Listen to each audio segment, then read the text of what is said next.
সুপ্রিয় দর্শক শ্রোতা, স্বাগত জানাচ্ছি।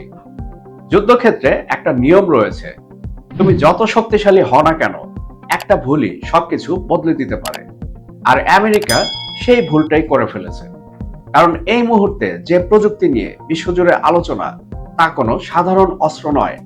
এটি এমন একটি প্রতিরক্ষা ব্যবস্থা যা আকাশে উড়ন্ত একটা বিমানকে নিশ্চিত ধ্বংসের হাত থেকে বাঁচাতে পারে।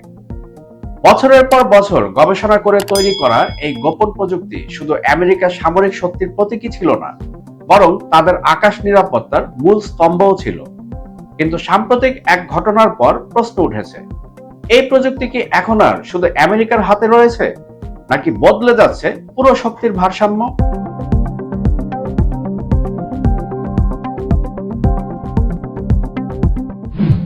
যে প্রযুক্তি নিয়ে আজকে আমরা কথা বলছি, এই প্রযুক্তির নাম ডিরেকশনাল ইনফ্রারেড কাউন্টার মেজার, সংক্ষেপে DIRCM। যুক্তরাষ্ট্রের প্রতিরক্ষা কোম্পানি নর্থ্রপ গ্রুম্যান বহু বছরের গবেষণা ও উন্নয়নের মাধ্যমে এটি তৈরি করেছে। আধুনিক যুদ্ধক্ষেত্রে এটি একটি লাইফ সেভিং প্রযুক্তি হিসেবে বিবেচিত, বিশেষ করে বড় সামরিক ও কার্গো বিমানের জন্য। এই সিস্টেম মূলত কাজ করে ইনফ্রারেড গাইডেন্স মিসাইল বা হিট সিকিং মিসাইলের বিরুদ্ধে, যেগুলো লক্ষ্যবস্তুর তাপ সিগনেচার অনুসরণ করে আঘাত হানে।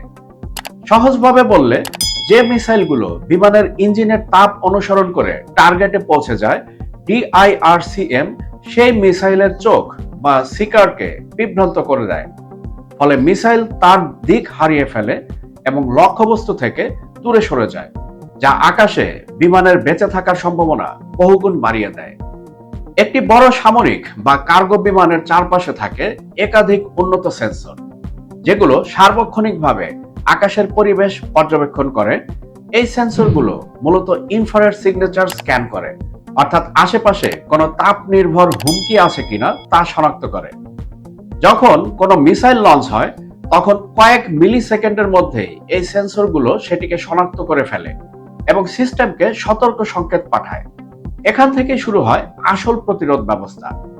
DIRCM এই সিস্টেমটি অত্যন্ত নির্ভুলভাবে একটি উচ্চ শক্তির লেজার বিম লক্ষ্য করে ছুড়ে মিসাইলের শিকারের দিকে। এই শিকারই মূলত মিসাইলকে লক্ষ্যবস্তুর দিকে পরিচালিত করে।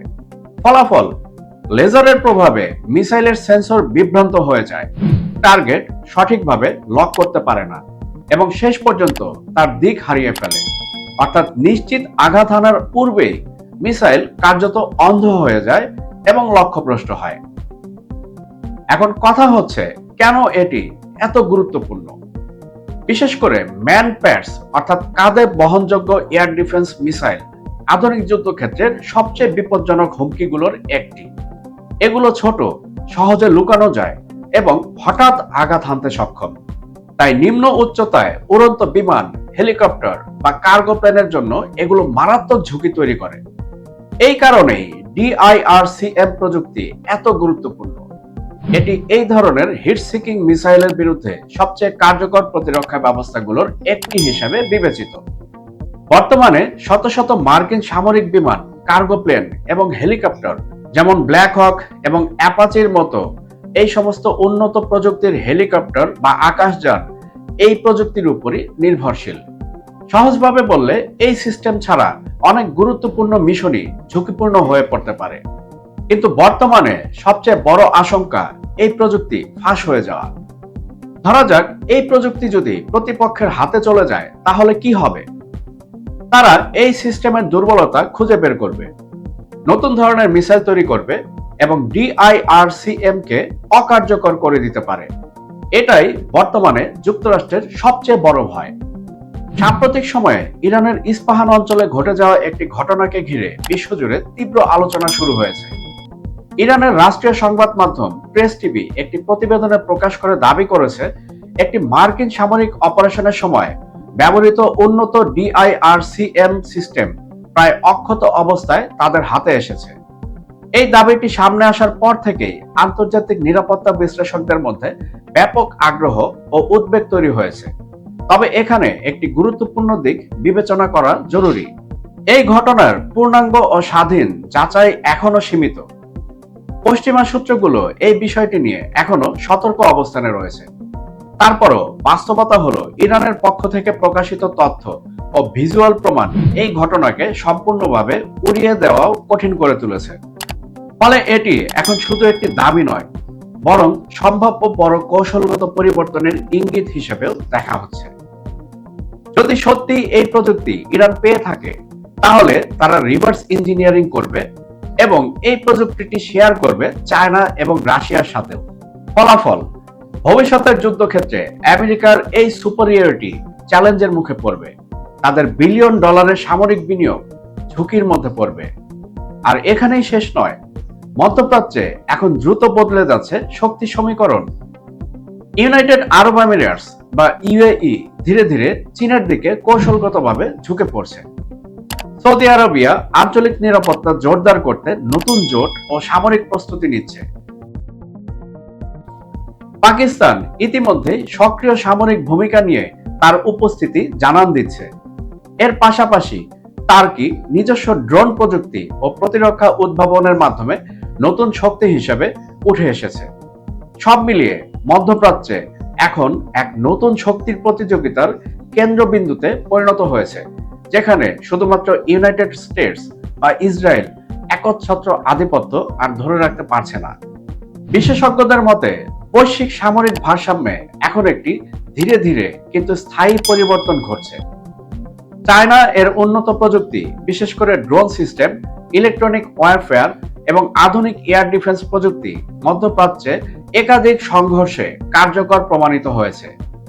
এই পারফরম্যান্স অনেক দেশকে নতুন করে ভাবতে বাধ্য করছে, আদৌ কি শুধুমাত্র পশ্চিমা প্রতিরক্ষা ব্যবস্থার উপর নির্ভরশীল করা তাদের জন্য নিরাপদ হবে, না তারা চীনের থেকে নতুন এবং আধুনিক প্রতিরক্ষা ব্যবস্থা ক্রয় করবে?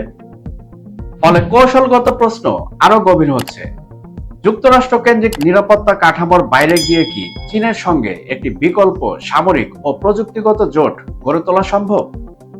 এই প্রশ্নের উত্তরই আগামী দশকে মধ্যপ্রাচ্যের ভূরাজনৈতিক ভবিষ্যৎ নির্ধারণে গুরুত্বপূর্ণ ভূমিকা রাখতে পারে। যুদ্ধ শুধু গোলাবারুদের নয়, এটি প্রযুক্তির যুদ্ধ, তথ্যের যুদ্ধ এবং প্রভাব বিস্তারের যুদ্ধ। আপনার কাছে যত শক্তিশালী অস্ত্রই থাকুক না কেন, একটি ছোট ভুল, একটি প্রযুক্তি ফাঁস পুরো শক্তির ভারসাম্য বদলে দিতে পারে। তাই আজকের প্রশ্ন, আমেরিকা কি শুধু যুদ্ধক্ষেত্রে হারছে, নাকি হারাচ্ছে তার প্রযুক্তিগত শ্রেষ্ঠত্ব?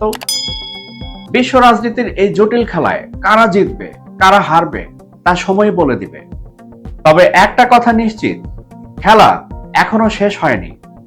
বন্ধুরা, আপনারা কি মনে করছেন? আপনাদের মূল্যবান মতামত অবশ্যই কমেন্টের মাধ্যমে আমাদেরকে জানাবেন। আর আমাদের ভিডিও ভালো লাগলে লাইক ও শেয়ার করবেন। আর আমাদের চ্যানেলটি সাবস্ক্রাইব করে all bell icon notification on করে আমাদের সাথেই থাকবেন।